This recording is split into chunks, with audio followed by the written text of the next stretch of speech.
What's going on, everybody? Super excited to be here on this happy Tuesday as we are entering fall. Oh my goodness, I'm excited to be here. If this is your first time tuning in, welcome to the party, y'all. This is Thumbstop Live. Now, you might be asking yourself, what the heck is Thumbstop Live? And to bring you up to speed just a little bit here, Thumbstop Live, we are streaming every Monday to Friday from 11 a.m. to 1 p.m. Eastern. If you're interested in learning more, check us out at Thumbstop Live, at Thumbstop Live, at Thumbstop Live on X. We are streaming across a bunch of different platforms, though, and I know I can see a bunch of you across different platforms. So shout out to our people on LinkedIn, shout out to our people on YouTube, you know what's up, and of course, on the Instagram Live side, we're all over the place. So what's up, y'all? Super excited you're here. This is going to be a super fun episode. So later in the show, we're going to have Emmett join us. Emmett is the man. Emmett's like one of the best people in the world. So I'm so excited I get to talk to him for one of the first times.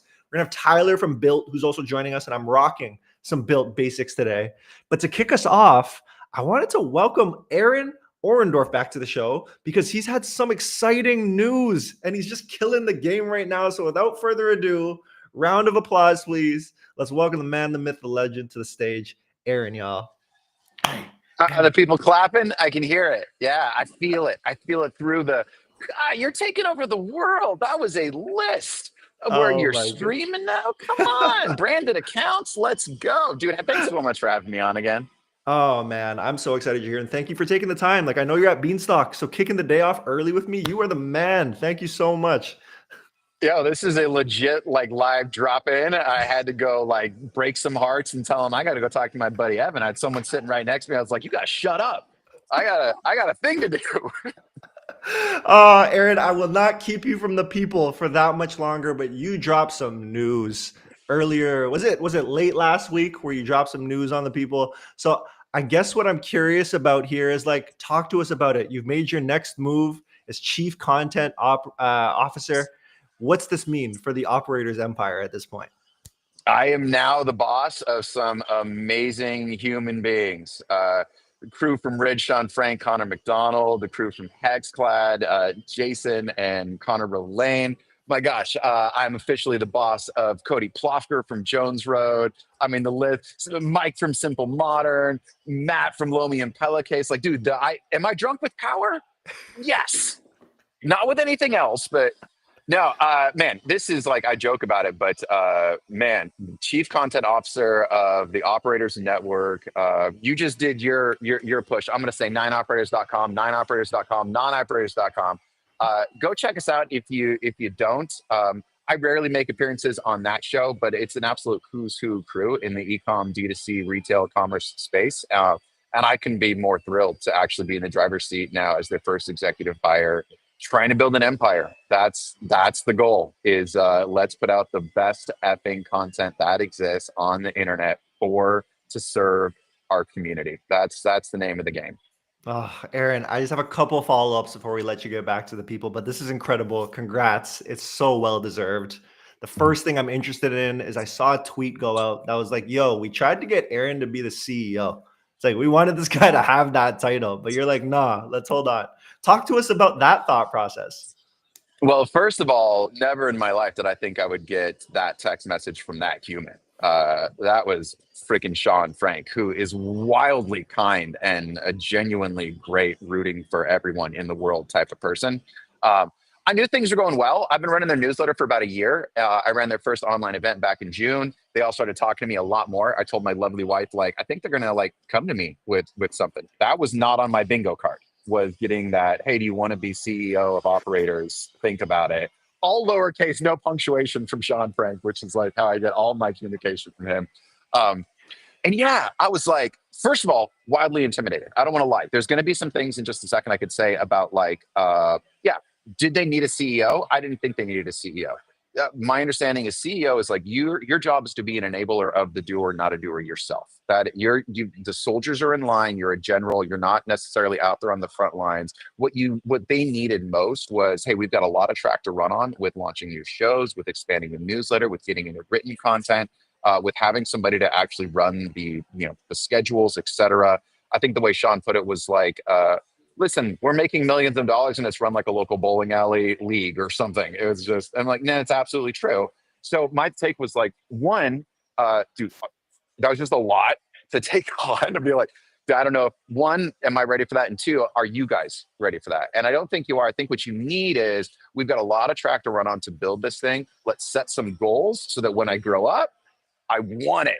Listen, I'm saying it out loud. I want that title, but let's grow into it. Let's hit some goals first. It is incredible. And then Aaron, the last question I have for you is like on our last talk, you talked so much about like the twists and turns your career has made.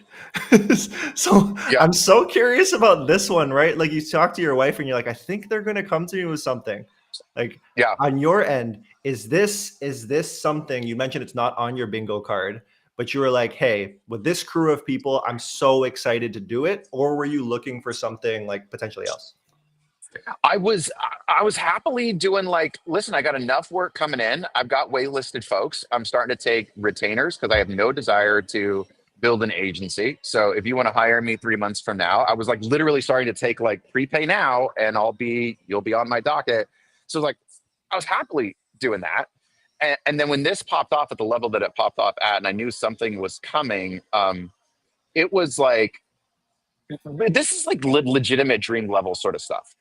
It like I cannot stress the level at which this feels like everything, the twists and turns in my career up to this point has been like, dude, I am built for this. There's no like, and this thing didn't exist 2 years ago. To actually get to do what I believe I'm world class at, especially on the written front and especially on the curation front, that sort of thing. And then to grow into the other sides of things, like figure out, can I be world class at those other things? But like this niche that I've built for myself is like, it didn't exist 2 years ago. And now that they created it, I got pulled into it during part of the creation and now they want me to lead it, is like absolutely mind blowing, beautiful, and scary. Because this is like the one, if there's anything I've ever been made to do, this is it. So, dude, don't F it up. It's gonna keep you humble though, and that's why you won't F it up. Like I feel like that's why you're gonna absolutely crush it. Aaron, you're the man. You are the man. Oh, Thank you so much for taking the time this morning. I'm wondering if you have any final words though for the audience. one foot in front of the next.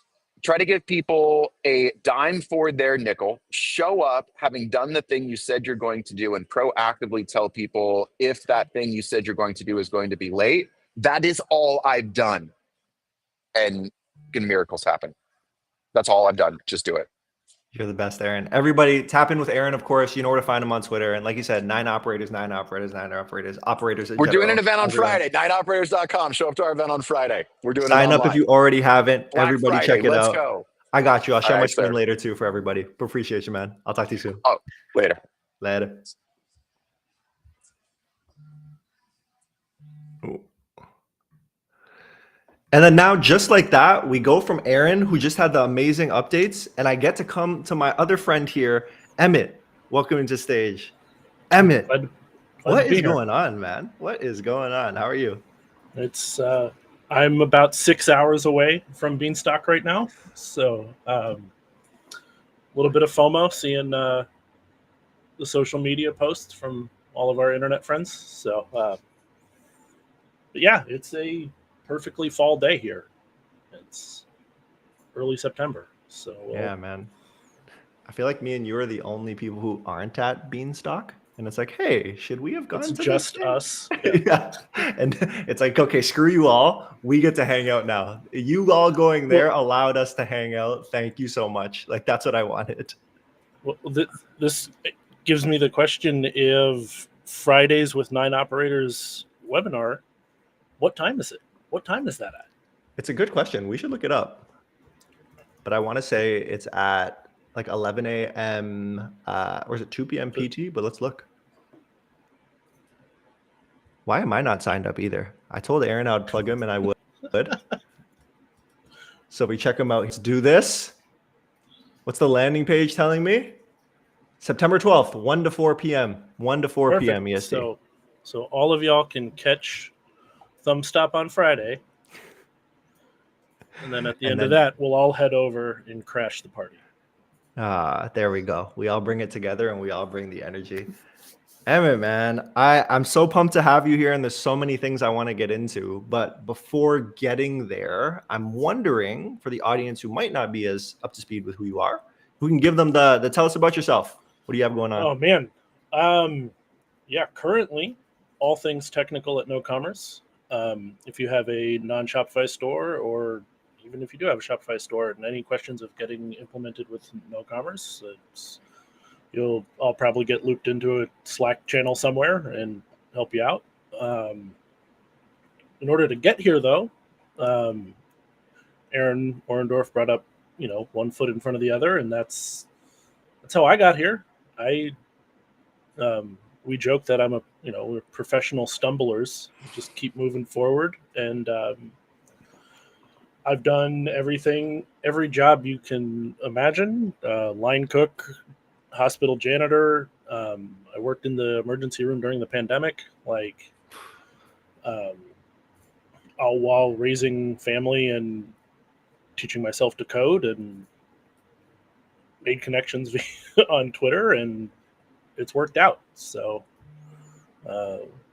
yeah, where do you want to go? Where? Insanity, man. Insanity. I want to go into all of that, of course, but the very first place that I want to start, of one of the first areas I think we bonded beyond just the work community, Yep, was both being husbands of Swifties. Yeah. You have your outfit for the wedding yet? My wife is sitting right beside me, and this is going to be such a surreal moment, but I was just asked by Emmett, because his wife is a Swiftie. He's like, do you have your outfit for their wedding? Sorry, I had to go completely. It's such a good topic. No, I mean, you taking the day off work? What are you doing? I know. It's a party. Every single piece of content I get shown, I have a million things sent to me a day, and I'm up to speed with all of it. So I feel like I'm in the know, man. I'm in the know. Yeah. I actually saw this incredible idea where somebody posted the idea to throw a bridal shower in your town for Taylor. And it would be October 10th or whatever the first Saturday in October is, right? That's the day, and then just a bunch of communities just live stream their. That's so cool. And I think that's it's interesting because everything's algorithmic, right? It's your algorithm's different than mine. You get shown different stuff, but we'll probably see the same Taylor Swift things just because of who we're connected with, right? It's you didn't search that out, and that's crazy. How different all of that can be. It's actually insanity. I've been thinking about it a lot too, of just the idea of, I know we'll shift to work in a bit, but it's literally so many people have to. Eyes into paid media. To work. But I have been thinking about that, just the idea of the power of the algorithm and how much better it has gotten. So that has been an interesting thing. But I think to speak about the Swiftie life, one of the pieces that I think you might be able to resonate with is, as I started from a place of kind of poking fun and making fun, and all of a sudden I've just noticed that I've practically turned into a Swiftie. Every single piece of information that you need to know, I feel I know at this point.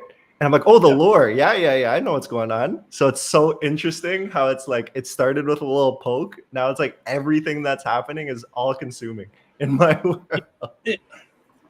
It's so strange because I do feel it is a breath of fresh air with everything else going on in the world right now. It's you want fairy tale story. That's it, man. It's yeah, considering all the other stuff going on. For sure. So for sure. Feels like a breath of fresh air, honestly. So Yeah, and there's something of like I've just built so much respect for Taylor Swift. Like it's just especially with her last tour, like the amount could of respect of the grind, insanity, man. could you dance and sing for 3+ hours a night in I like promise you I couldn't. yeah like you know we see like we see professional athletes all the time, right? It's like, oh man, they got hurt doing this. Like, well, they played for 20 minutes. Like a basketball game, you were on the court for 20 minutes, dude. Like, what are you tired? Why what? Like, And she freaking private jet to city to city to city to city to city to city to city to city to city. And I'm gonna film and I'm gonna record a next album on top of it. Like I yeah, feel like the skill there and dedication is unmatched. So it's just like again poking fun to understanding the lore to like, oh my gosh, like respect the crap out of you at this point. Like this is yeah, incredible. I don't just that amount of travel, right? Imagine if you had to travel that much for work. You'd be wrecked. Racked. Like Yeah. that's screwed, man. Like Yeah. so screwed. Yeah. So screwed. That was the first place. I don't often get a chance to talk about this specific relationship with like Taylor Swift with many people. So I've always appreciated when you hit me up Oh, about it. I'm just like, yo, DMs. like You, kindred you were spirits the at this first point. message. You were the first message I sent when I found out that they were engaged. I thought my wife was having a heart attack in the other room. I just hear little shrieks. Ah! Whatever it might be. What's wrong? What, like, How can I help? What's going on? Oh my gosh. Yeah. Oh my gosh. Tell me. Yeah, Tell oh. me. and then they just show me the Instagram feed. It's like, oh, okay. Oh man. Emmett, this is such a joy to be able to talk about this kind of stuff. I do want to talk about the journey because it's such a fascinating one. I'm also wondering, you talked about, and when we DM quite a bit, like talk about having a family, right? So it's Yeah. just like Yeah. when did kiddo come along? Was that while you were already figuring out and like coding full time earlier on in the journey? No. So I went to college for electrical engineering. I wanted to build guitar equipment. I wanted to build guitar amps and effects pedals and all that stuff from playing in bands in high school and college. It was like big gear nerd and was like, I want to build that stuff. Decided to go to school for it. And then basically the only jobs for that degree were working in defense contracts.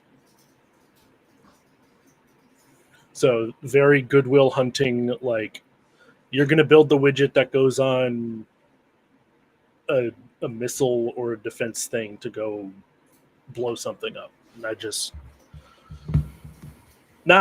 like, just, I have friends from college that are doing that and making so much money.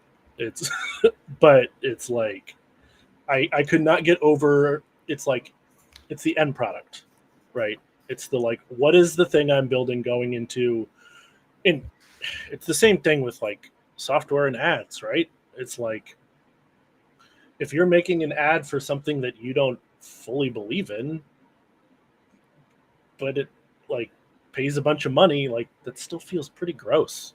Like, and I think we see a lot of that, right? It's like, especially in early like ecom, like 10, 12 years ago, it was like, I can sell you anything in the world from an Yeah. ad. And it's like, yeah, but do you use the product you're selling? Oh, you don't? Huh. Like, it's feels a bit weird to me. But yeah, went to school for electrical engineering. Didn't want to be a defense contractor. And then moved across the lake. So I grew up in Burlington, Vermont, and moved across the lake to upstate New York to be with my now wife. We've been married 9 years, going to be together 15 in November. Congrats, man. That's awesome. And that's when it was like, I was an overnight cashier at the grocery store. I worked at making city buses at the bus factory up the road. And I worked at a chandelier company. I made chandeliers that cost more than my yearly salary right now. Like like absolutely crazy. I mean, gorgeous lighting fixtures, obviously, but the company that was up here built the chandelier that was in the James Bond movie Damn. that the car went through. Yeah. Yeah, you know exactly. So, basically making those working 3 to 11:30 p.m. So second shift. Had my first kid while I was still working there, and so it was like up at 7 a.m. hanging out with him, going, bringing my wife to work, coming home, taking care of the kid, then going to work 3 to 11:30, 3 to sometimes 1:30 in the morning, and then having to do that whole thing again. Got a job at the local hospital here as a janitor. Same deal, second shift. Same thing. And the thing about being the janitor is I could listen to podcasts while I was working. And I discovered some coding podcasts, and I was like, I can code. The whole thing was like, I have a laptop and I have decent internet. That's all you need. That in this age, you need a decent laptop and decent internet, and you can build stuff. You can start making, right? And then listening to podcasts, I sort of grew friends by sharing podcast learnings while I was at work. Probably shouldn't have been on my phone at work, but that's another. I got written up all the time for being on my phone at work. It's like whatever, like everybody else is. So write them up too. Like, but like it's. Yeah, so networking while at work actually worked out really well for me because being on the East Coast and working second shift, everybody on the West Coast was finishing work and on their phones on Twitter, right?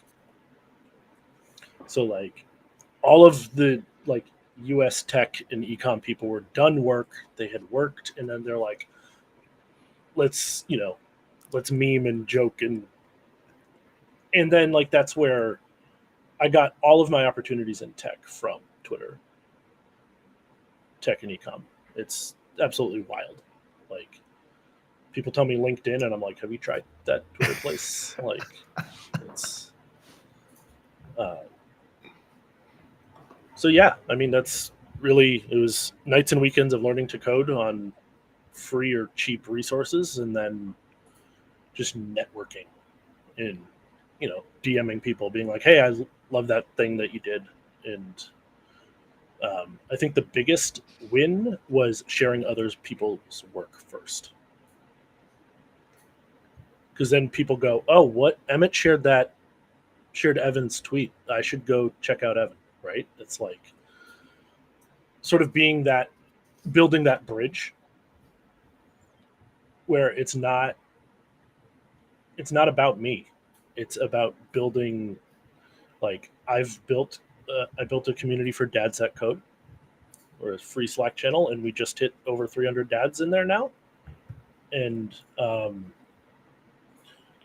hearing stories of dads that were just like me, right? Working as a janitor, working at the food packing plant, doing 12-hour days in like the Midwest, hot, miserable work. And then like they got a job coding and they were able to buy a house for their family.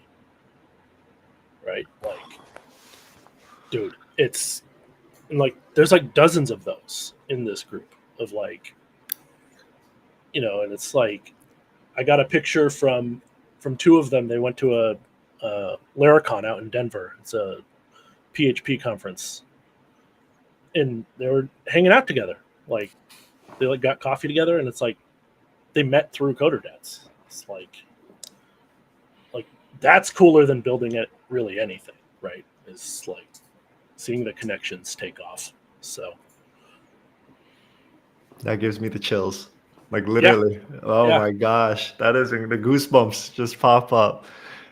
Emmett, there are so many threads to pull on in there. There's the community thread. There is like the motivation side of like what keeps you going through this. I think the place that I want to start though is like kind of stemming back to when you talked about you had gone to school for engineering and like wanted to be able to continue to be a gearhead on that side.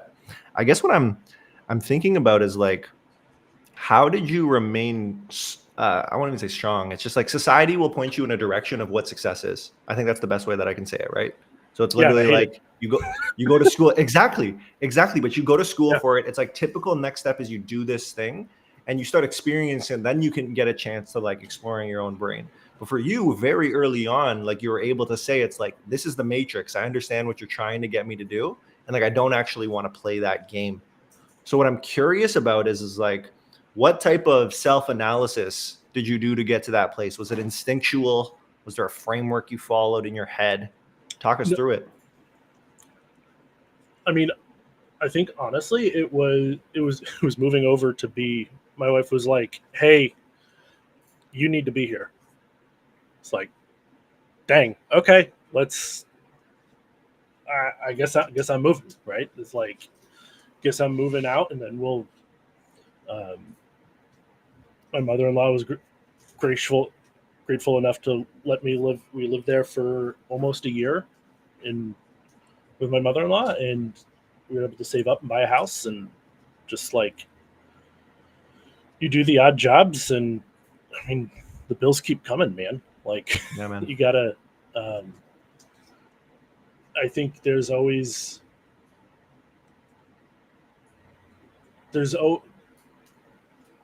doing the things to keep the lights on is way more important than like the what you do.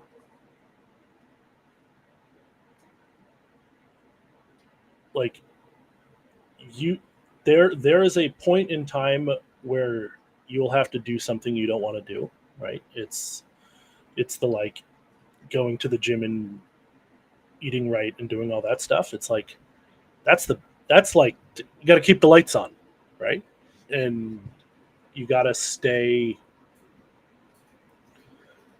and those things suck, right? Like, it's like, okay, I need to make enough money to keep the lights on, so then in the 4 or 5 hours I have of free time or whatever, I can go do the hobby or grow, right? Do the other things. And I remember very clearly, because just like in e-commerce, tech has a lot of jargon and weird buzzwords and all of that, right? I remember when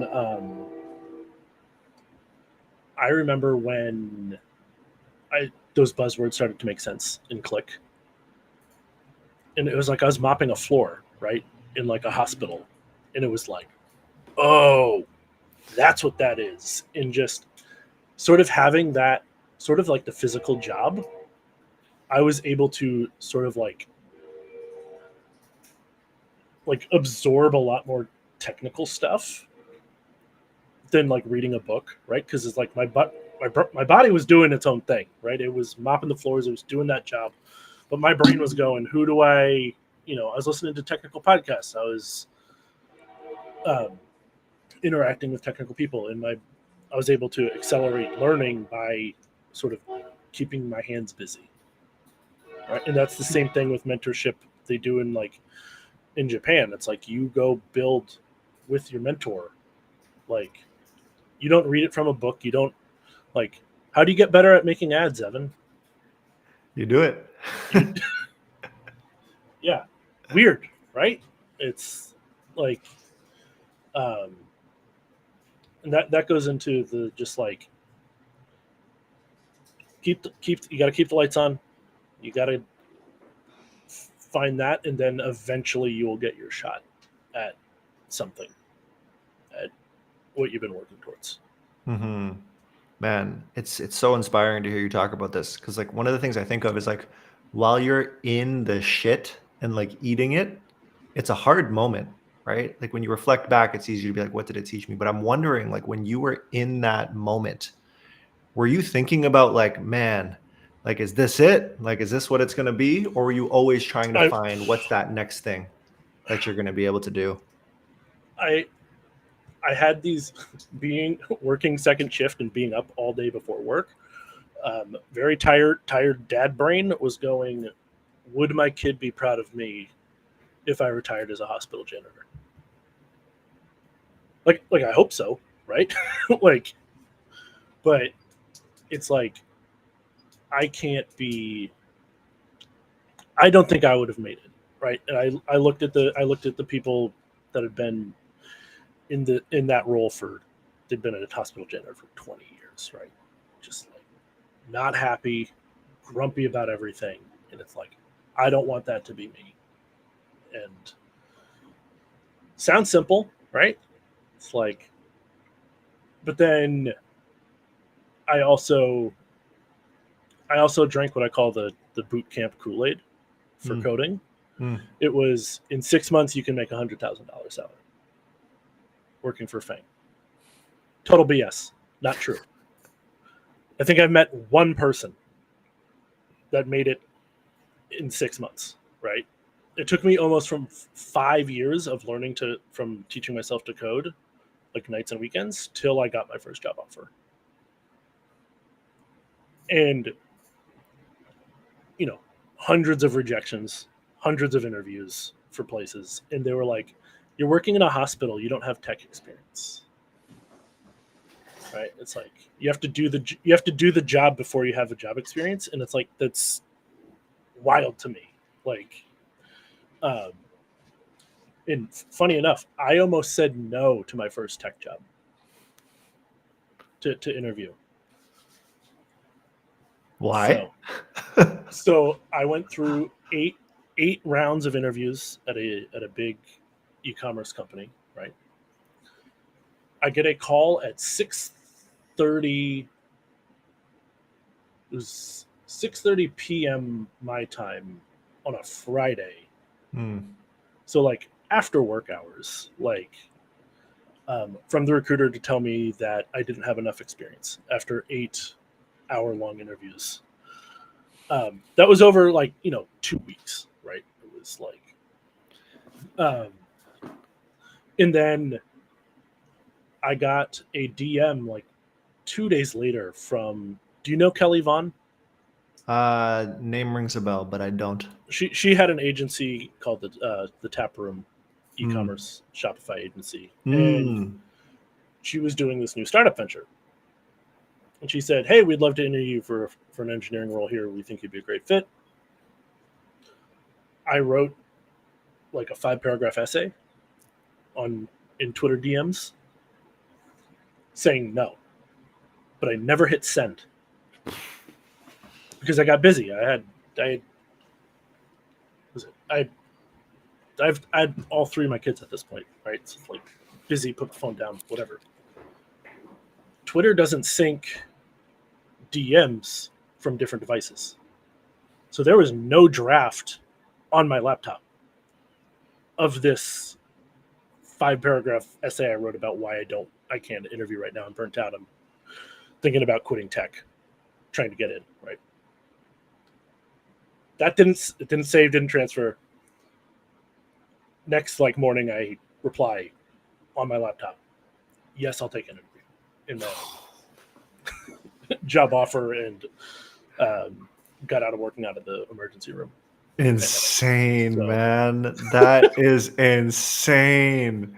It's so crazy how that stuff works, because there's so many moments too where I always try to balance speed with let's call it logic, because it's like sometimes speed is they're different. With the emotion, Sometimes speed and logic, they do not play nicely. It's like you're like, I want to respond to the DM, I want to clear off all the notification bubbles. I don't want any bubbles on my phone. I want that's a me problem, by the way. I could just turn them off and hide them, but I don't, and try to respond to everything. Some life finds a weird way of showing you sort of the path, right? It's like that It's like that hidden, overgrown door. You're like, what's behind there? Is it open? And then you open it up, and it's like, it's a party, right? It's like, Sure, man. I meant to open that door, right? I feel like such a big part of your story too is the community side of things. I don't know if there's anyone I've met who hasn't said a good thing about you, or like someone who doesn't know you at this point.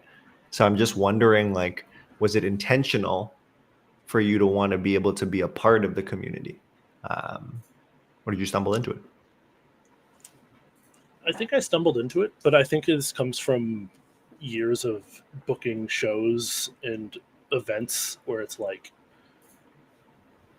your reputation matters way more than your like technical chops, or like, it's like, I don't know, you want to work with good people, right? You want to, if you're being a big old jerk, nobody's going to want to work with you.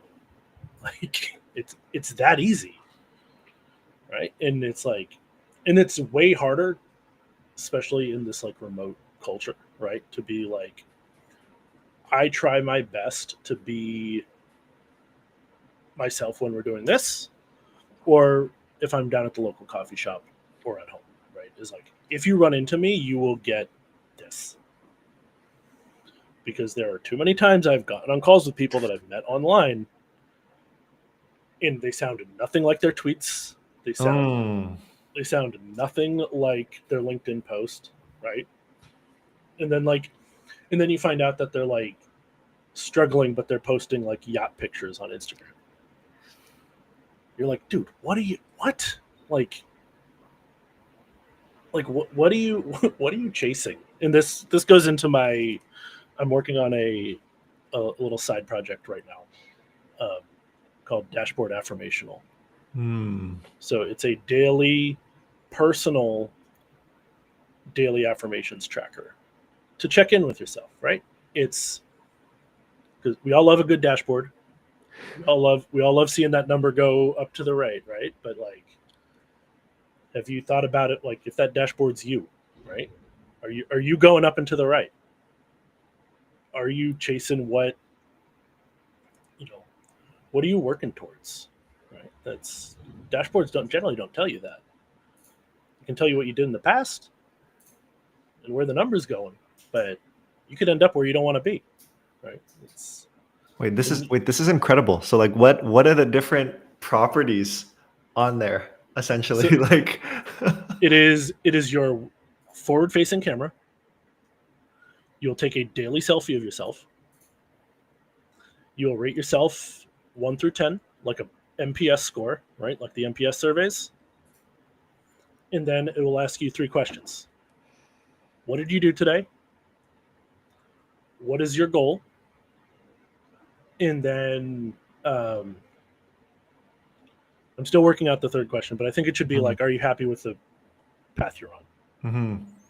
And then there's a historical page, right, of all your selfies and how was I feeling in July, right? And then there's a picture of let me yourself. be a beta user. Yeah. I'm a big meditator, so my mind goes crazy that's if I exactly, don't control it. You know what I mean? So that's exactly it. It's a thing to remember to also like slow down, right? Yeah. It's like,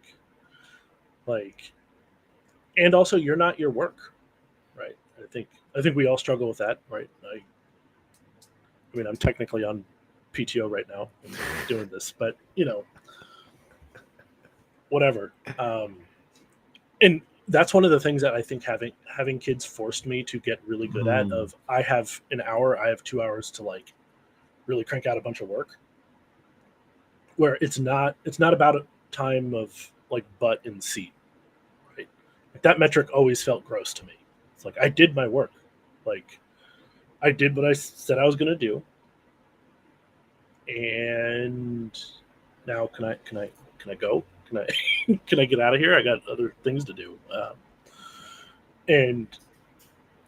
But yeah, totally agree with the like mind racing about stuff and remembering like like your ads manager dashboard isn't everything. That may get me canceled. I don't know, but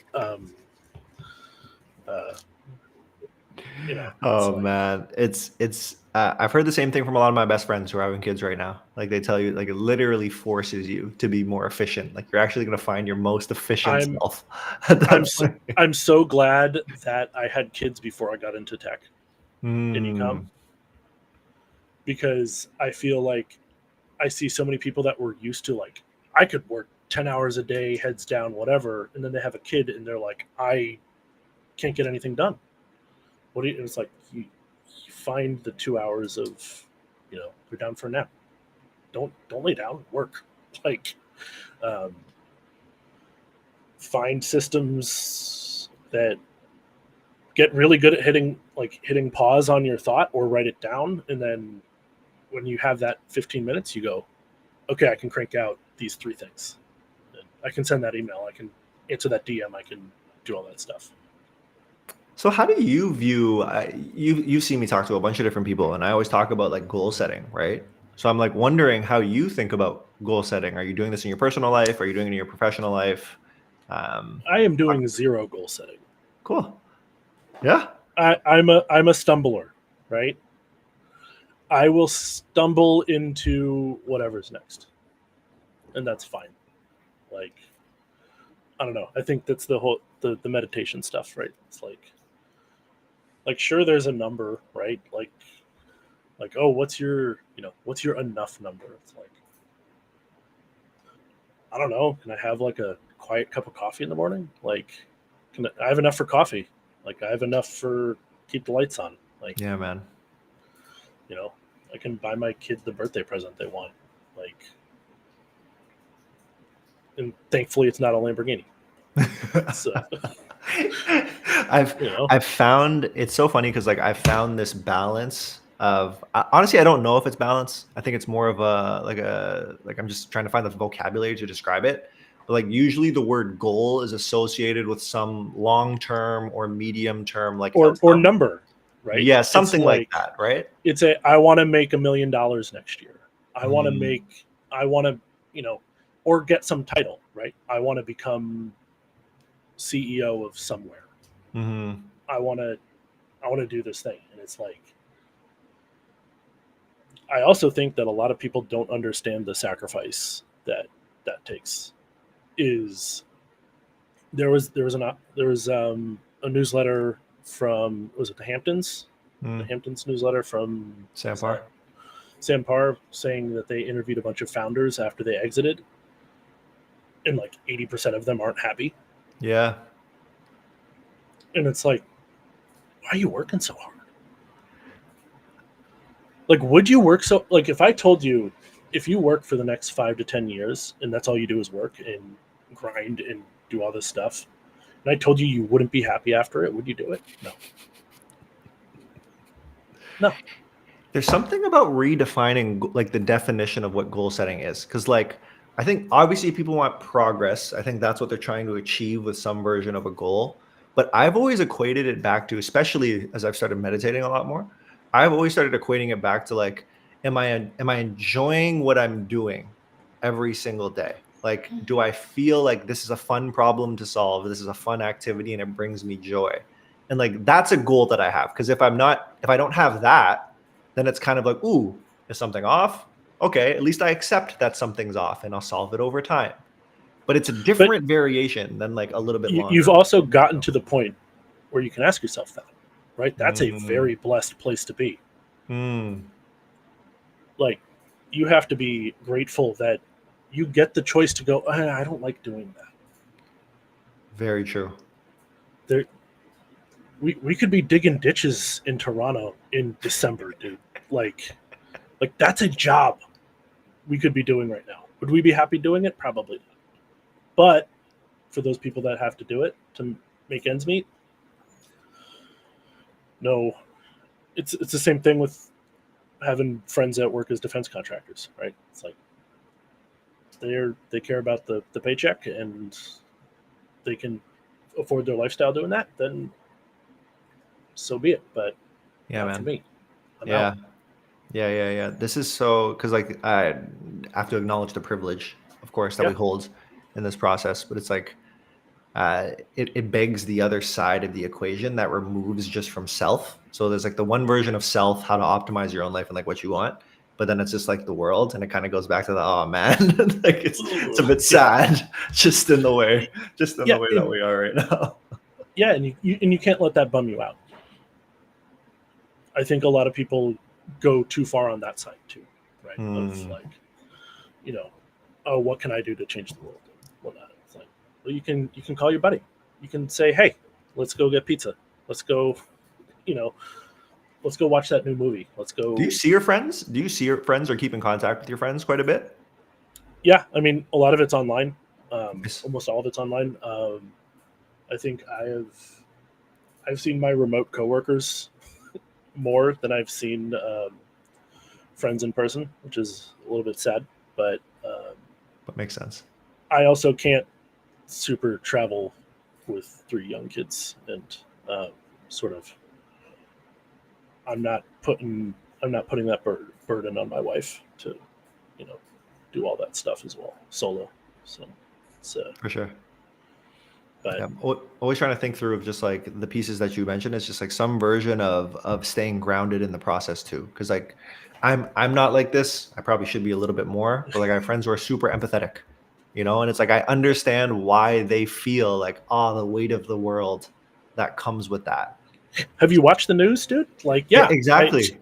Exactly. Like completely Um, get it. But there is something in having like a circle around you of like who can help ground. Because of course, like all of us will stray to the ends, but it's like bring us back to like remind us who we are type of deal.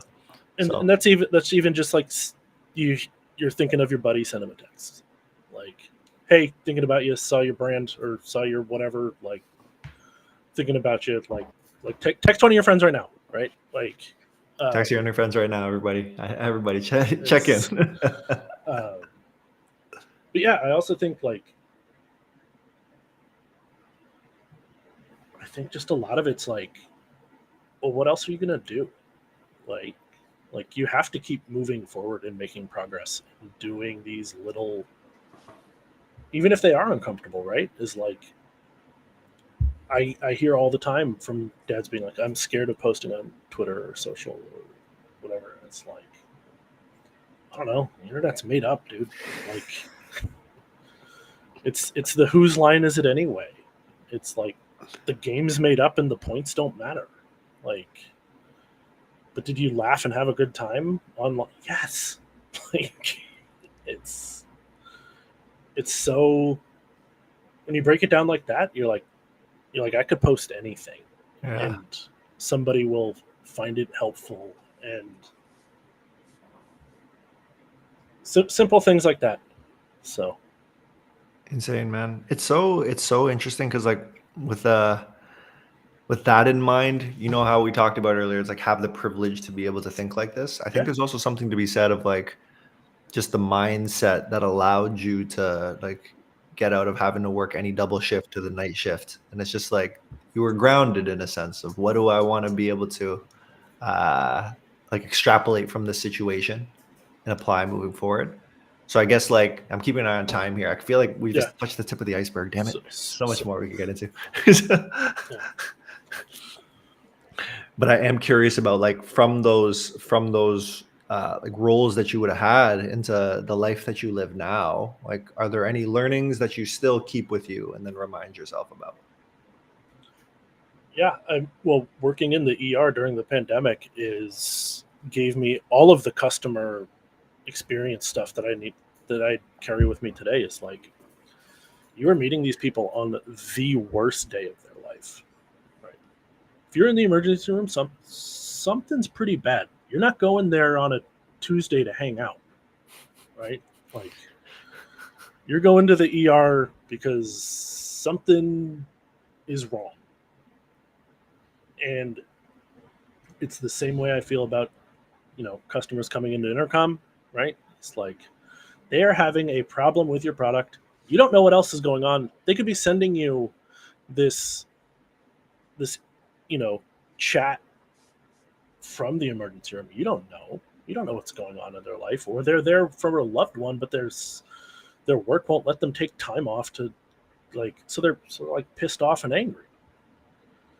Like, and they will come into chat swearing and cursing that your product sucks and you need to fix it, but they don't tell you what needs to get fixed.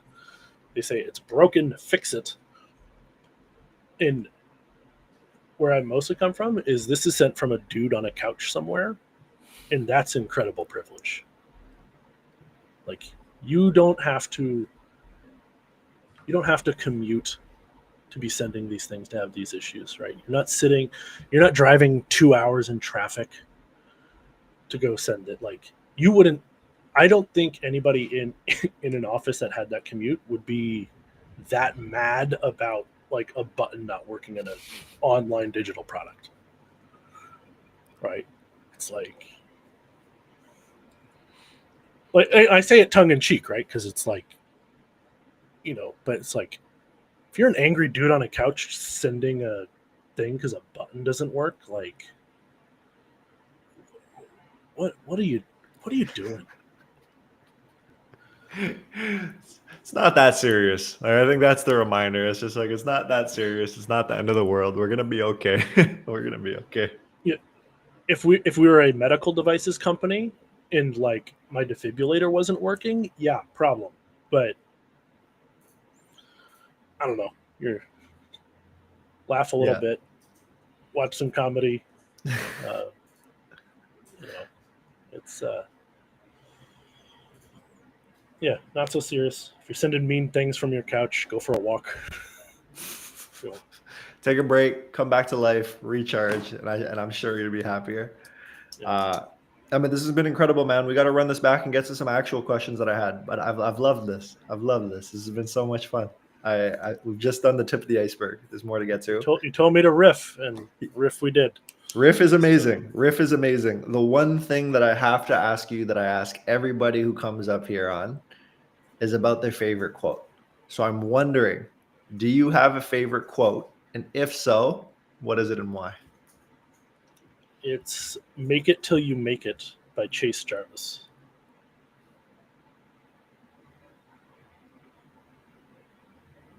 There's no fake it till you make it. It's a lie. It's the whole dashboard point.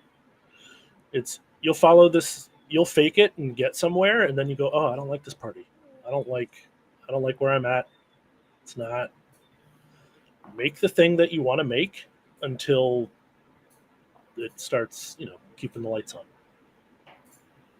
I love that, man. I love the reframing.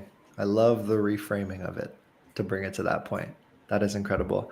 Emmett, any final words to leave with our audience? I'll leave it at that. I think make it till you make it, and you better enjoy the heck out of what you're doing, because we have that privilege to be doing that. So I appreciate you, my friend. That was incredible. Okay, I'm gonna talk to you really soon. Round two coming soon for everybody's tuning in. Round 2 coming soon. But I appreciate you, Emmett. Enjoy the rest of the PTO. Appreciate Okay. You. All right, man. Yeah. Later. Everybody. That's incredible. I've never, Emmett and I have DM'd a ton. I've seen different things that he's been on, like podcasts with other folks. So I've seen the content, but being able to just like riff through and just talk about what's in our heads. This is so interesting, because you get to experience a different side of people outside of their work persona. Now, Emmett is an interesting character, right? Because he's been able to be able to say, like, who am I? And I will be this way in every element of life, like he was talking about earlier. But that clarity is so powerful. So seeing Emmett be able to have that clarity, then be able to say, like, this is how I am. I know there's so many more things important to me that's outside of work. And like, that's the stuff I like to talk about too. So the natural direction that conversation took was incredible. And I think for me, what I often anchor in is the element of like self-improvement. So self-improvement, I find really fun, like being able to work on yourself and know that you got a little bit better from one day to another. But as you heard at the beginning of the conversation, like, I don't have kids yet, right? And like a lot of my friends tell me, it's like things are going to change, man. And like I often do think, and I will sometimes worry about what is it going to be? Like, how am I going to be? How am I going to fit all this into a given day? So I want to report back to Emmett when I'm lucky enough at that point in my life to be able to share some of that story. But it's such an interesting journey that we're on. Awesome, y'all. This has been great. Oh my gosh, what a Tuesday. What a Tuesday to kick off fall. We've had Aaron join us earlier on talking about the new world and what's going on in his life. And we've also had Emmett just talk about everything from his experience that has shaped him into the person he is today, with a lot of gratitude, empathy, and appreciation of focusing on what is actually important. Now, coming up next in a couple minutes, we're going to have Tyler who's joining us. Tyler is that technical wizard, everything creative strategy. I'm so excited for him to get into all the different elements of how you can run the best creative strategy at your brand. But before we get there, like I always do, in between people we have, if you are, in the spirit of our last conversation, privileged enough, if you can stand on up with me, get a stretch in, make sure you're mobile, that we're good to go. If this is your first time tuning in, I talked to Emmett about how goal setting has changed for me over time. So goal setting started out as some version of an end goal of where do you want to get to, but it has transitioned into something where it's easier to say, well, what do I want to accomplish every single day, and am I happy doing that? So one of the goals that I set myself is I have myself some sticky notes that I need to make sure to rewrite. But one of the stickies that I have is to stretch. I have another one that's like stand and walk and move. I just can't do that while I'm on stream. But having the reminder to actually like stretch, make sure I don't kill my back. Your boy is getting a little bit older. So that means end of the day, multiple days when the neck's going like this from this white collar job, I'm hurting. So if you can, stand up with me, hit a quick little stretch, feel good to kick off your morning. But everyone, this is awesome. So like I said, in a couple minutes, we're going to have Tyler joining us. I'm seeing the viewer count jump up a little bit. So what that means is I just want to remind you all, welcome. This is Thumbstop Live. Now, what you might be wondering is what is Thumbstop Live? And Thumbstop Live is our live show every Monday to Friday. So we're streaming every Monday to Friday from 11 a.m. Eastern to 1 p.m. Eastern. It's presented by Motion, and we're streaming across so many different platforms. So our LinkedIn family, what up? Shout out to you there. The YouTube side of things, what's popping? Instagram side, hey. And of course, the Twitter and X side. So if you're interested in learning more about our guests, seeing clips, or sharing it with different community members, I will say this. Check out at Thumbstop Live, at Thumbstop Live, at Thumbstop Live. You know what it is. You can see us right here, okay? But the next guest that I'd like to welcome to the stage is someone who I guess I've been knowing Tyler for like maybe 3 years at this point. It could be longer. Holy crap, time flies. I'm just realizing this now. But Tyler first met him agency side and then moved over to the brand side. And Tyler's been someone who's just been like so tapped into what's going on, and his career has evolved accordingly with the way that his brain works. So I'm so excited for him to be able to dive into, obviously, the personal element, because we like to talk about that stuff, but also the tactical side of things on how creative strategy can ultimately change the outcomes that you want to be able to achieve at your agency or your brand. So without further ado, I'd love to welcome my boy Tyler to the stage. Everybody, let's give a round of applause. What's up, dude?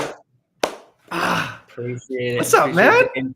How's it going? Good to see you. It's great, man. It's great. How are you? Doing good. It's been a bit. I love you rocking the coastal. See you. I had to today. I had to. I'm like, I got Tyler here. It's like, gotta make sure I'm fresh. So I came through looking Gotta clean. give you some new stuff too. We have so much new stuff dropping. So I appreciate you, brother. I appreciate you, man. Well, Tyler, there's so many things that I want to get into with you, of course. But for our audience who might be new to you, what I am curious about is you can kick us off nice and easy with a quick tell us about yourself, a little bit about the professional side, the personal side, whatever you're willing to throw in. And we'll take it from there, man. Definitely, yeah. I mean, currently at Bylt Basics as our performance marketing manager, working close with our growth team. But before that was I'm from Seattle, went to University of Washington, graduated right before COVID. So was working remote at a little agency, moved down to see the sun in San Diego, and then kind of moved to a bigger agency working with a ton of cool brands, just a ton of experience. And then Bylt brought me up here to Orange County, so where I'm currently calling from, and then kind of switched brand side, taking all those learnings and then really just honing in on one brand. So I've been here for almost 3 years now. And yeah, I think we probably connected at my past agency a while back. And so this relationship has stayed this entire time, which I'm stoked about. I think at my very first agency, I got on a call with Reza, and we like Motion was brand new, and I think we were like one of the first like beta companies. Yeah, man. Yeah, like way back. Yeah, we've been with you guys since the beginning, and I think that was one of the first platforms I got in at Bylt, and they weren't using it. I'm like, okay, we got to get Motion right now, and so it literally lives on the desktop tab every single day. It doesn't leave. So been with you guys since the beginning, and it's been so cool to see your guys' journey as well as kind of like my career growing as well, and just kind of staying in tune with you.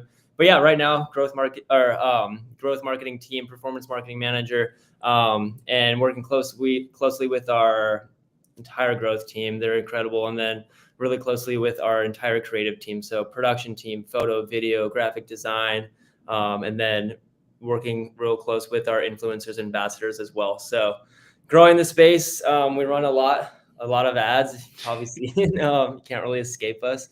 And so just trying to keep up there and diversify as much as we can, test new stuff every single day. It's crazy digital marketing world, always changing. So just trying to keep up. But yeah, that's a little bit about me, my background, where I'm at right now. I love it, man. How is Orange County life compared to Seattle life? It's good. I mean, I was in Seattle a lot this summer. It's beautiful up there. So about now is kind of where the weather will switch. So glad to be down here. But yeah, it's been good. I love it, man. It's the same thing like Toronto. Like there's nothing like a Toronto summer. It's so sick. You got to come through at some point. But like people don't understand down here because they're so used to like the sun all the time. But I'm like, no, Yeah. Seattle summers are perfect. The rest of the year, no, not so much. Facts. That's facts. That's facts. And I want to talk to some of the audience here who is on the agency side or just like starting their careers out. So kind of two situations. So the first part is like starting their careers out. Curious about your opinion and experience starting on the agency side. Like, what did you think about it? What did you learn? Anything you're willing to share? Definitely. I mean, I recommend honestly, like if you're fresh out of college or like really just diving into like the marketing space, the digital marketing space, I think it's a win for sure. I think I would recommend it to anybody to start on the agency side if you're kind of figuring out what you like, what you're interested in. I was lucky enough at my first agency to kind of really small and kind of like dive into what I really wanted to do and kind of carve that out, but get enough exposure around enough different things and just working with so many different brands. A lot of people at Bylt right now came from the agency side previously as well. And I think it translates really well when you're ready to go to that brand side. But you learn so much, you learn so many different industries, you just absorb a lot, working closely with different teams and stuff. And I think that really prepared me for going in-house because now like I can speak to these different departments that like my lane is more on like the growth marketing, performance creative side, but I can speak to like some of the e-com stuff to an extent, I can speak to some of like production stuff to like really just helps you learn those communication skills too. I mean, now I don't deal with clients internally, but you're dealing with the vendors. I mean, you kind of switch places, but you also have sympathy for the people on the agency side as well, because you've been there. But I got so much experience with my first two agencies, and I definitely recommend it to anybody starting out. I think there's so much to learn there. I love it, man. And something you'd mentioned at your first agency, because it was smaller, it's like I think you said the words, it's like I was lucky enough to do what I wanted to do and like focus on what I wanted to do. Now, what I'm curious about is like I have a chance to talk to so many people who are just starting their careers and like they're kind of trying to find their footing. Like I don't know what I want to do yet. So I'm curious on your end, how did you get that clarity? Was it instinctual? Was it like a framework in your mind? Or talk us through it. Definitely. I feel like two of my big strengths are just kind of like a creative eye and then just organization and communication. And so like even in like college, like I was always like the guy running like the socials for like a school project or like someone's side business or something like that. Just kind of naturally, like that was what I was good at, and it didn't really feel like work to me. And so kind of getting in, like that was just kind of what I gravitated towards and kind of really started owning. And I think whatever your kind of skill set may be, like I think it kind of just comes to light when you're in that work environment.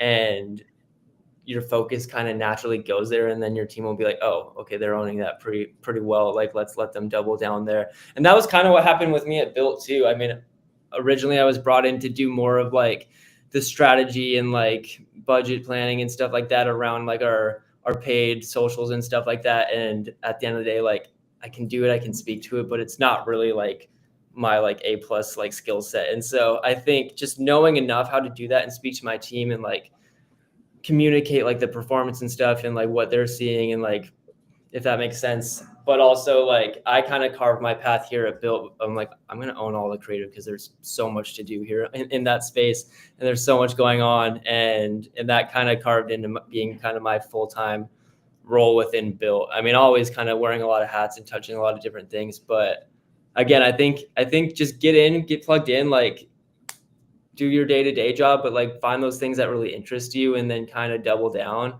on those. And I think once like the performance starts showing, like your team was going to be like, okay, they can kill it at this. Like, let's kind of move them more into that role. And I mean, everywhere is different, but that was kind of my experience at both the agency and the brand side. That's what's up, man. Yeah, it's so interesting because like when I am talking to folks earlier in their careers, it's interesting because like they don't always know what their superpower is either. Yeah, so it's like definitely. I had an eye for this, I leaned in there. So what I'm curious about is hindsight 2020, where you're now able to look back and be like, oh, I had those skills and it came up there? Or would you say even back then you were able to identify like what those superpowers were? Basically, I want to get to the place of like advice for helping someone find out what those things might be. I mean, it's a hard one because I feel like you just have to jump in the fire, and like the exposure is the thing that kind of clears that up. Because like if you asked me 10 years ago if I wanted to be like digital marketing professional, it probably wasn't my like dream job answer, but it just kind of carved into that, and it's something that like every day is interesting and different. And like one of my favorite pieces is like the ability to work with like our influencers, ambassadors, and like collab with people running our events, or like shipping clothes out to like celebrities that might wear it wherever, you know, like I think there's so much that can turn into that you don't think of from the get-go. You know, I think the sky's the limit with whatever brand you might be in, whatever agency you might be involved with. But yeah, I don't think like 10 years ago, like I necessarily saw myself here.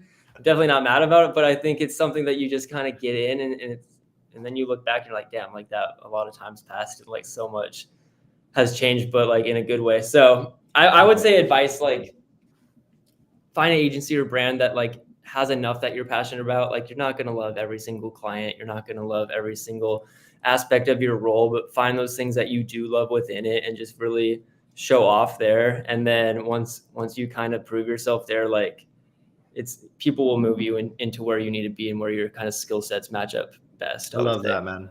I love that. It's like you'll be forged through the fire.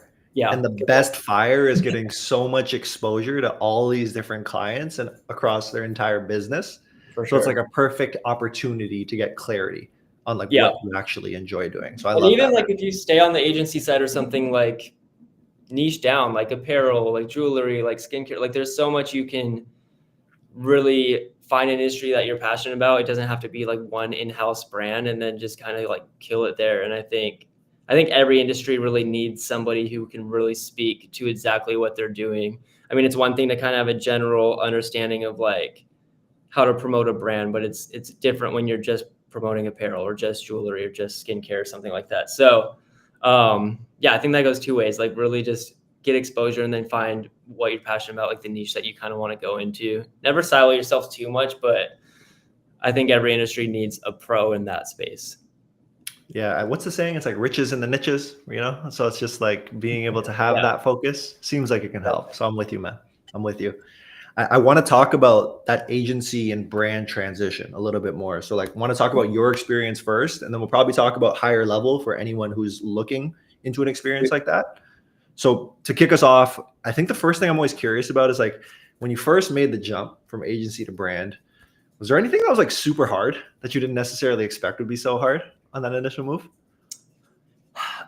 For me, honestly, I loved the jump. Because I mean, like, again, like I learned a ton from the agencies and I had some cool clients, but like being honest, at the end of the day, you're not going to be passionate about every single client that you have. And I think it is a shift, and I think it's more rewarding though to be, at least for me, to kind of be in-house and like show all the things that you did directly for one brand. I think a lot of my struggle at an agency was like kind of client facing. Like you'll give these awesome like things you should do, like examples and like case studies, like, hey, this worked for this brand, like let's try this here. But like at the end of the day, you're not really the decision maker, because you're not in the brand. And I think that's kind of been a rewarding thing for me in-house, is like, if I want to make something happen, like I'll make it happen. And I think that's been a really cool thing with Bylt too, is because I feel like no is almost never the answer. Like if you can prove something, if you can like, hey, I want to do it, like motion. I was like, hey, we got to sign motion. Like this is a no-brainer. And that was like immediately yes, like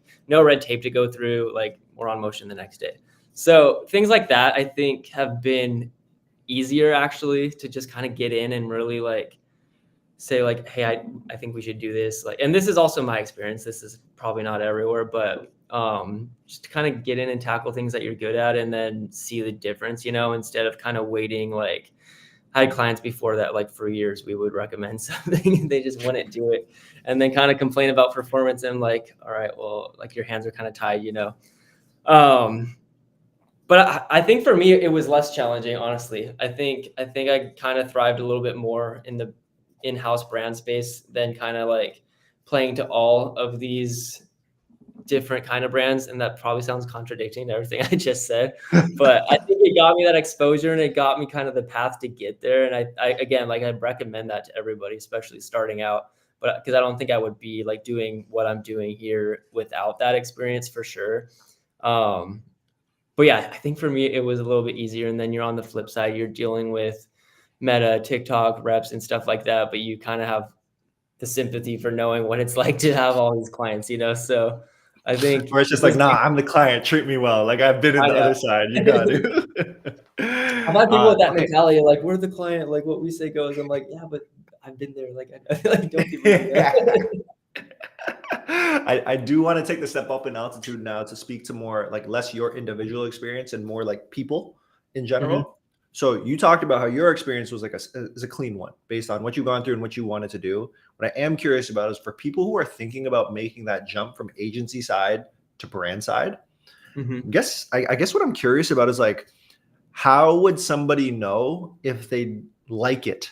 Essentially, what are the qualities? What are the things that they enjoy to do to know that they'd like it or not like it? Essentially, definitely. I think the first thing about being in-house in a brand is just being passionate about what you're doing and like the brand. And like for me, Bylt was kind of seamless. Like I'm right in the target demo. Like I wear the product. It's an exciting brand. Like it's super modern and like it's taking off, and it's something that's been a fun thing to be a ride of. It's like, I don't know. I've had people reach out like just kind of like random like skincare brands you've never heard of. I'm like, I don't think I would live and breathe that like every day, And then like to each their own, like if that's something you do, like I think passion is the first big thing, because you want to be excited to do what you're doing. And like, it's fun for me to like flip over these campaigns and be like, wow, we did that like as a team and stuff like that. And like something that like, I can't really leave the house in Orange County without seeing someone in a Bylt shirt. So it's fun to like see that grow and stuff. But I mean, like whatever you're interested in, I would say like passion's kind of the first thing. And then, yeah, repeat the beginning of the question again. If there's anyone who wouldn't be a good fit, like why is that? What do they enjoy? What do they enjoy doing that they wouldn't be able to do brand side? That's a good question. You know what I think? Let me take a stab at it, because like I'm hearing you talk and it's like starting to click in my head. But I think one of the things I'm thinking about is like you really enjoy going deep. It's like, not only do I want to offer the strategy, it's like I want to make sure that I can actually deliver and see it come to life. Definitely. One of the things that I'm thinking about, and this is an overgeneralization, but at some agencies, there are like account managers or client services people, more like salespeople in a sense of like multiple relationships and massaging relationships. I think of those people as like client services. It's like, if you like that, you're not going to get that on the brand side. Like you talked about, it's like you are the client in that case. So I'm thinking like the people who don't actually care to go super deep, but like more enjoy broad relationships than anything, those might not be the best candidates. It's kind of what's coming to mind for me, but I'm just like picking that's a great at one. what you've been saying. Think just also like at a smaller brand like Bylt, like in terms of like people internal, like definitely not a small brand anymore, but I think we're still like under like 100 employees though within the office. So Jeez. it's grown a lot since I've been here, but you're gonna wear a lot of hats. And like I think agency side is a little bit more siloed with like when I was there, I was just doing like the strategy, like the paid strategy and stuff like that. And I would have like creative like tips and like, hey, this brand should really do this. And like a lot of times it was kind of like, that's not like our lane, like just kind of stick there. And so like that was kind of eating me alive because I'm like, there's so much I want to do and like see them clearly missing. And so like that's a big thing I've loved being in-house, because like if you want to do it, go and do it. You know, there's not a lot of people holding you back. And I mean, there's certain things like I'm not gonna go touch finances of the company, but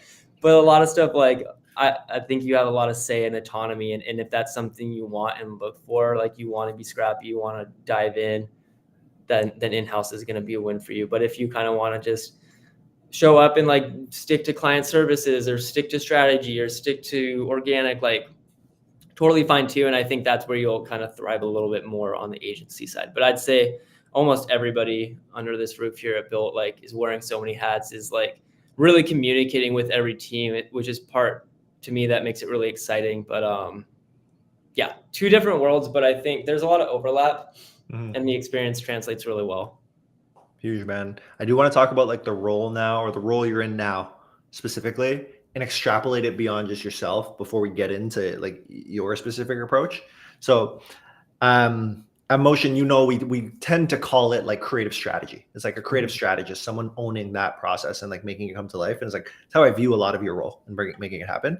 And now I'm seeing so many brands hiring creative strategists. Connor from Hexclad, for example, is like hiring one right now, you know? And what I'm curious about is mainly like, what are the skills or qualifications that this person should have? Let me preface this. So I get asked the question a lot. Evan, like, am I looking for someone who used to be a media buyer? Like, am I looking for someone who used to be a creative person? Are they like an ops person? Like, what is it at that point? So I'm wondering if you have opinions on those three areas of like background of what their work experience is, what the actual skills needed to succeed in the job are, and ultimately just like what the day-to-day should look like. No, great question. I love that. Yeah, I think media buying experience for me has been a big part of it. Again, like that's kind of what I came from doing, but I kind of learned like I don't love doing this day in and day out. Like it's not what I want to sit down every day and do. And so my team's been great to kind of let me carve towards what I'm doing, and they kind of handle all that. But I can speak to what they're doing enough to where like I can communicate the learnings to my broader team and stuff like that. So I think having that as your base and just kind of keeping on the pulse with that, like that's really important. I do think it's like you can't just be creative and like thrive in this role. Like you have to understand the data and the numbers and kind of how everything breaks down. I would say after that is just kind of a creative eye and like organization skills and stuff like that. I mean, like how my role kind of works, and we can dive into that more later, but I'm communicating closely with our broader creative team, but like I'm not like the mastermind video editor or graphic designer or photographer, but I'm like, hey, these are things that I think would work really well for Bylt or for whatever brand we may be talking about. And so just the ability to kind of communicate that and also like have your hand on the pulse of like what's really working in the creative space. And then I would say the third thing is just kind of like open-mindedness, just really being open to trying new things. I think almost 9 out of 10 times, like an ad that I didn't believe in crushes, and like one that I like put so much effort into with the team just flops. I'm like, all right, like you're always being humbled, I feel like, in the creative space for what you know and like what you don't. So yeah, I would say those three things for sure. Huge, man. I hate when it goes that way. It's like you get the emotional investment. You're like, yo, this is gonna slap. Watch, this is gonna slap. It's like, fuck, this sucks. Every time. Okay, so drilling into the role a little bit more. I think before getting into like how the work gets done, I'm curious about like as a brand themselves who might be hiring that role. The question in my mind starts to become like, how do we measure this? Like, are we looking at returns? Are we looking at creative volume of output? So I'm curious if you have an opinion on how this role can be measured. Yeah, I think it's definitely different for every brand and like what they're looking for, like the KPIs and stuff that they're aiming for. I mean, for Bylt, like our big big metrics all the time are new customer acquisition, and just like all of our ads are for the most part conversion based. So those are the things we're looking at, like ROAS, CPA, all that, and like measuring click-through rate, thumb stop rate, hook score when it comes to video. And so I think just like it really depends like case by case, like what you're going for. But I think just understanding all of it, like I feel like if the KPIs were switched, or if I was at a different brand looking for like something completely different, you get enough exposure and awareness of like, okay, well, like we can do a traffic campaign, like this is the metrics that we'd be aiming for. And I think again, like that's why just agency side has been so still rewarding for me, because it's like I've learned so much. And like I've had clients where they're very conversion based, or clients that just want traffic or just leads or something like that. So you kind of learn the ropes of like what all those different things take. And I mean, even within Bylt, like we'll have different campaigns that we look for different things. So someone who can just speak to a little bit of all of that, and then like really have fleshed out creative ideas that work based on each different initiative, if that makes sense. Yeah, man, definitely. Okay, so we have the measurement side. Now I want to get into like the actual job to be done and the work that's happening every day. So one of the first places when I talk to a lot of creative strategists, they start with is on like the research and inspiration side of things. So I'm just curious about like where you're going to get inspiration these days. For sure. I think the hard part with this job is you can never really turn it off if you're on social media at all, which my screen time's like 12 hours. I'm like, that's for work, but it's not that bad. Not quite, but I'm like, oh, I'm just researching. But I think just always, you're kind of always on. And sometimes I'm like, I don't want to see an ad. Like you're just always seeing ads, and you're like, my camera roll is like 90% just screenshots of ads. And like our team has an internal DM with our entire marketing team, like that we all are sending ads all the time, or inspo or influencers or things that we think we could try. So like we're living and breathing that like all the time. You kind of have to be in this space. It's always on, even when you're just like, you have to turn your phone off if you want to take a break from work. But that's a big part of the research, is just honestly being plugged in. And I feel like I've worked with some people like who haven't really, they're like, oh, I'm not on TikTok, but blah, blah, blah. I'm like, you kind of have to be to like fully know the space, you know? So just really being plugged into like what's happening right now. And second is like ad library and motion creative research we're in all the time, just looking at similar brands or completely different brands and seeing kind of their approach on things. And like we always call it like Byltify, like putting it through a Bylt lens, like how can we take this concept and like rework it for ourselves? That makes sense. So just always like research and like inspiration is a huge part of it, just always being tapped into what's going on. And then like a lot of times, like it's kind of the big joke in here about like, we have like these amazing graphic designers, like using all their like Adobe suite. And then I'm like on Canva, just mocking things up. I'm like, what if we took this, but just made it a lot better? And so just kind of having that ability to like take an idea, and they're amazing with like dealing with me and taking, like I've written stuff on sticky notes, like drew pictures. I'm like, can you make this into an ad? And they're like, got you. And then it turns out. And so I'm lucky to have a team that like can understand like the chicken scratch, I guess. But but yeah, a lot of it's like research, Instagram, TikTok, like ad library, and just kind of being creative yourself, and like, yeah, and being open to ideas. Like everyone's kind of gonna have like, what if we tried this? What if we tried this? And I think a big piece of advice is like, just try everything. You know, you never know what's going to work or what's not going to work until you try it. And I think I've worked with a lot of brands too that get so like tunnel vision of like what they think their brand is going to be. And it's like, if you tried this just to see how it goes, that might seem off brand, like it might crush or open up a whole different demographic that you weren't even thinking about. And so that's what I have to like keep reminding myself here too, is like, okay, take yourself out of it, like step back, like look at things through a different perspective, like ask a family member or a friend of like, what do you think of this, you know, and see just new perspectives. I think that's a big thing too, is like you get so tunnel vision in your own perspective and think you know the brand that well, and then you're like, I need to like pretend I've never been here before, you know? Yeah, man. I love that. I love that so much. I think the one area to double click on for me is like you talked about how in your camera roll, there's so many just like screenshots of ads. Organic. Like when you're saying stay tapped in, are you speaking to organic? Or I think ads are obvious, but how much does organic actually come into play? A little bit of both. I think like when I'm talking about like us sending DMs in Instagram, it's usually like ad concepts, like sponsored posts that we're like sending.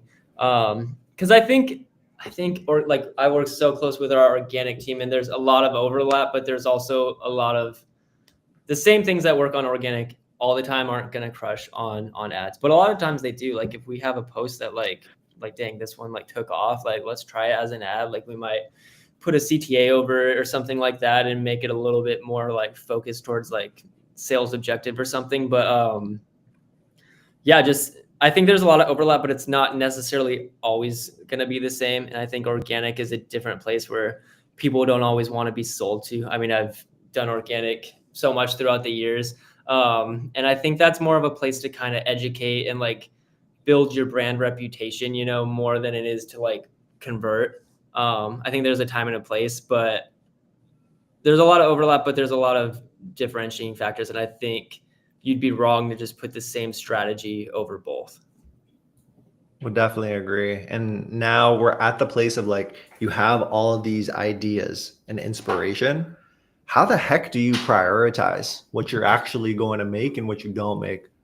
Good question. I think a lot of our like just priorities are just kind of with Bylt has a lot going on all the time, whether it's a sale, a giveaway, new product launch, campaign, new ambassador, like there's always a lot going on. So a lot of it for us comes down to like timeline and like what's the most pressing at the time. Like we're lucky to have a very organized team that kind of has all of our ducks in a row for the most part. I mean, no one ever has all of their ducks in a row. Something always goes a little bit crazy, but very organized team that like knows the priorities and the timeline and like what we need to do when. But I think when it comes to like just new creatives and trying like new things, just because like a percentage of what we're doing is always just towards creative testing. Like we have our stuff that works, we have the campaigns we're pushing, but like, and like I don't think we're ever doing enough of it, but like always want to do just more creative testing and taking inspiration and flipping it into stuff.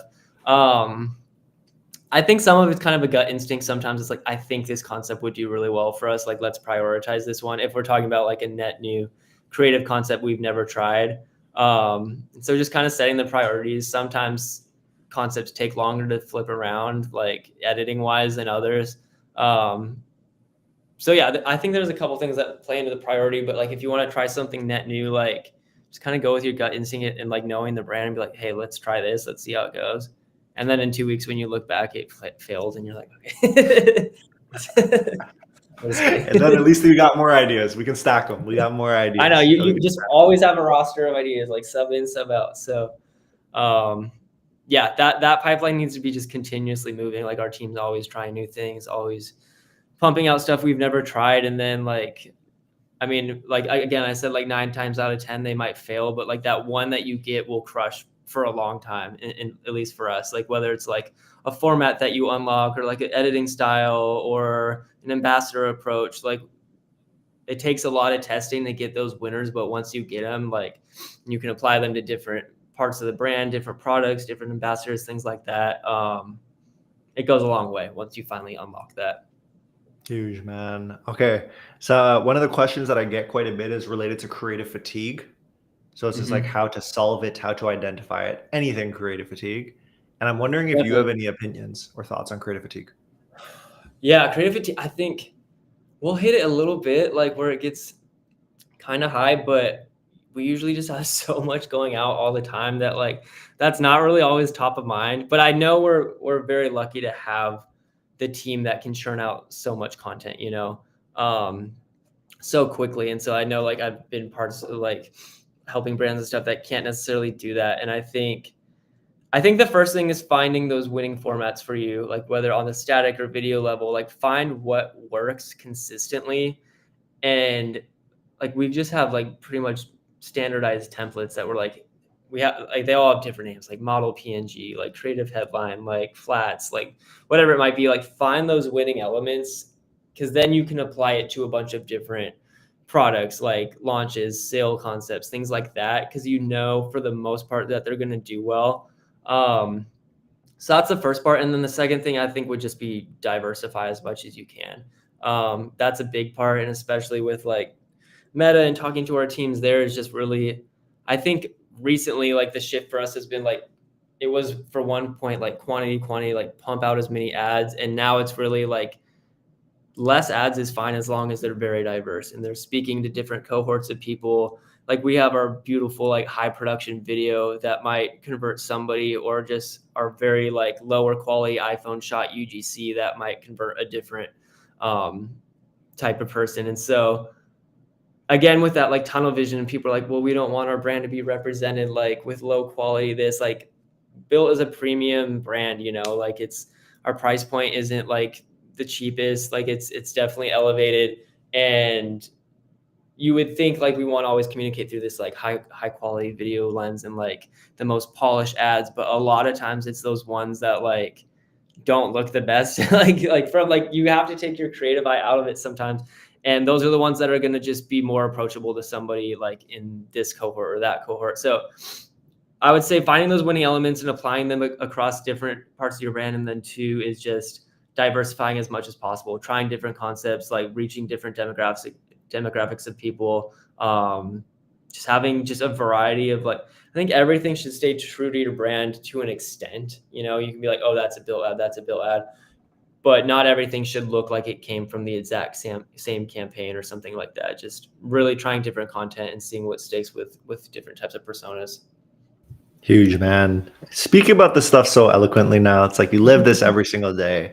Now, I am wondering, there's a lot of people who are just trying to like break into creative strategy, whether they're a content creator who shoots it and that's what they do, or it's a media buyer trying to figure it out, or a creative team member figuring it out. I guess what I'm wondering is like the 101s of creative strategy. It's like if you were to give like, I don't know, one to three bullets on like what someone can do to start to immerse themselves in creative strategy, what would those 1 to 3 bullets be?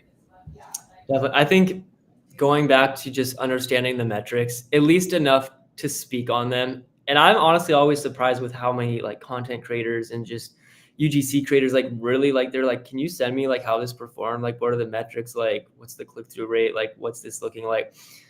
Understand it enough so you can speak to it with like a growth team or like the media buying team, you know. Just, I think that's really important. So you know what's working and what's not, you know, like whatever your KPIs are, if it's ROAS, if it's CPA, like know what you're looking for with a winning creative, because that'll make it pretty night and day with like, oh, this hook really crushed, like we can double down there, or this one didn't do so well. And again, like motion's been amazing for us in just really helping find those answers so quickly instead of digging around. We break it up for just almost everything that we do. So understanding the metrics enough, and again, is just having your like finger on the pulse of what's working. I think just in the space and in the industry, stuff that you can bring to your agency or your brand, whatever that may be. I think, like, I don't know, if I were to take a month-long hiatus, like I would be so behind. Like if I went an island with no phone, like I would come back so behind. And like the world, this space is evolving so quickly, and like it's so hard to keep up with. So that's a big part, is like it really is important to just be online enough, like to be saving those concepts, to be trying those things and finding out what's winning for you. And yeah, I think just, again, like kind of your gut instinct, and like creative's hard because like you can't always teach it, you know, like you can kind of show people like what the creative side looks like, but like I think the people that thrive here, and like our whole marketing team is super creative, and like a lot of us have that eye for creative, and it's a hard thing to teach, but just kind of like, hey, I think this would work for this, like just taking a stab at it, like using your gut instinct, like putting a creative twist on it. And like, I don't know if that's the best advice, to just be creative, but sometimes you need to be. And I think like someone who's super analytical probably isn't going to thrive or want to thrive in this space. And I think those creative people are naturally drawn to this space. So I would really say like just being on the cutting edge of what's working in the space, and like understanding the metrics enough to speak to it and communicate that. Huge, man. I'm now like so curious about your career path and what you've taken here, because something that I'm interested in learning about is like, have you had this map in your mind of like, okay, agency side, brand side, and like mapping it out that way, and it's like associated with certain goals. You're like, let me get to those points. Or have you been more like, let's feel it out, vibe it out? Where is this going to take me? Let's see how it goes. What's your approach been? I'm honestly kind of on the vibe it out side.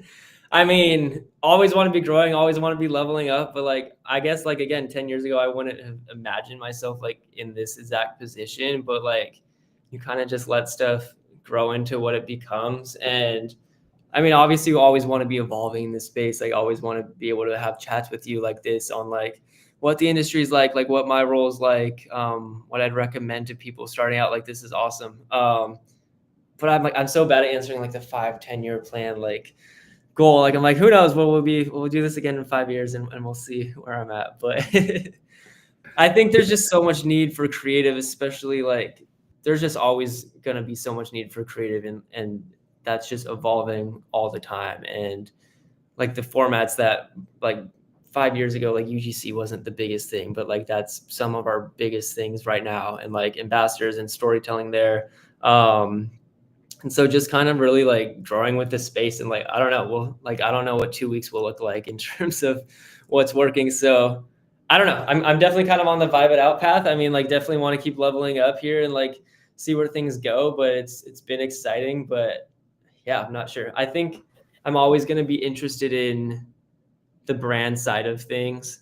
And if not just one brand, like kind of a niche of like elevated menswear, like lifestyle products, health and wellness, like I've had like random like insurance clients and stuff where like at the end of the day, I'm not waking up like stoked to go help sell insurance ads. So Yeah, I guess my follow up here is because I'm similar. Like I was talking before you came on about I used to have these lofty goals that I'd set myself and like have some outcome, but it's like, hold on a second. I forgot that I have to live every single day and be happy every single day. Right. So it's like switching it up a little bit to be like, well, what actually makes me happy every day? Definitely. And like I enjoy doing. I think it's so important to always have goals and have like a roadmap of what you see. But I think that can kind of get you like overwhelmed at times too. Like if you're not like it's like as long as I'm growing and learning and like elevating in the space, I think that's huge. And we'll see kind of what comes, because I know so many people that kind of set these like rigid goals and like that sounds like a lot of pressure. And not that you shouldn't set goals or pressure and push yourself, but I think it can become restricting when there's so much that you might not see because you're just laser focused on what that goal is supposed to be. So again, there's so much to absorb, whether you're in-house or in an agency. And so I think just take it in, like vibe it out, see where things go, see where you can continue to grow, see what spaces open up, things like that. Like there's so much to learn and do. I'm learning every day. So there's a lot going on. Yeah, man. I think that's so powerful. And then so much of it comes back to like knowing yourself and who you are as a person.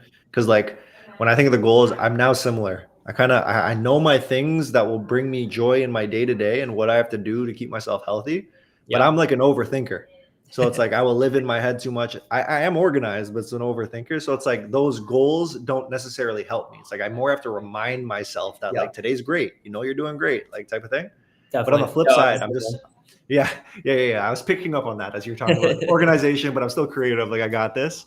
I'm thinking about other side of the brain when it's like a different type of person, when it's just like, okay, I'm not as organized. I'm a little bit like, oh God, what's happening? Now, I don't think that's bad. Fly by the seat of your pants is super cool, but that's where it might be able to help a little bit, like add a little bit of direction to be like, okay, like I have a problem focusing. Let me try and get that focus. So I think like that's one of the things I'm extrapolating on, like based on like what you're saying, essentially. So super cool. 100%. Tyler, you've been so generous with your time, man. I have one last question that I ask everybody who comes up here about. If you don't have an immediate answer, all good. Throw it to me first. I got your back. What I'm curious about is I'm wondering, do you have a favorite quote? And if so, what is it and why? I'm not like a quote guy. I don't know. I don't think I have a favorite quote. Shoot. I'm curious to hear yours though. I'm gonna have to think of one and get back to you. I'm trying to like at the end or whenever I have a lot of these. Well, I already have a lot like of these interviews. It's like I'm gonna stitch together quotes and be like, okay, I got a million different things I can put out into the world. Shoot, okay. Mine is and it's all good if you don't, man. It's all good. Don't feel pressure. Don't feel pressure. But mine evolves with the seasons of life and what I have going on. So the one I'm rocking with right now is a Derek Jeter quote. So his is preparation builds poise. Poise builds confidence. Confidence changes everything. Preparation builds poise. Poise builds confidence. Confidence changes everything. And I feel like that's things that I'm searching for myself. It's like, how can I get to the point of confidence with what I'm tackling? And it's also with the team. It's just like preparation is everything. Like, how are we set up to where we know all the inspiration we need? We know what we're working on. So it's like we get the reps in that then build confidence. So that's the one that I'm rocking with right now. Definitely. For sure. Okay. I'm a rock with that one too. I'll get back to you. Let's go. I love that though. That's great. Fire, man. Tyler, any final words to leave with the audience today? I mean, dude, thank you so much. It's been great catching up. I mean, love that you're doing this. This is so cool. I think there's so much to just like, it's so important to just stop and like have these conversations. And I think we all kind of like doing our different things, get kind of caught up in like what we're doing. And you're like, do you want to carve out like half hour to just chat? And like, this is awesome. Like, yeah, let's definitely do this. So I think there's just so much to learn from like just everyone in the space, and just you connecting people has been so cool. And so keep at it, dude. Stoked. And I'll Slack you after this because I got to get you some new gear. But thank you so much. I really appreciate it. Yo, you keep me fly, man. You keep me fly. I appreciate you, brother. I appreciate you. I'm going to talk to you really soon, okay? All right. Thanks, dude. All right, man. Later. See ya. Bye. Ah, man. Tyler. I love Tyler. This guy's energy is so great. Everybody feels it. You know what I mean?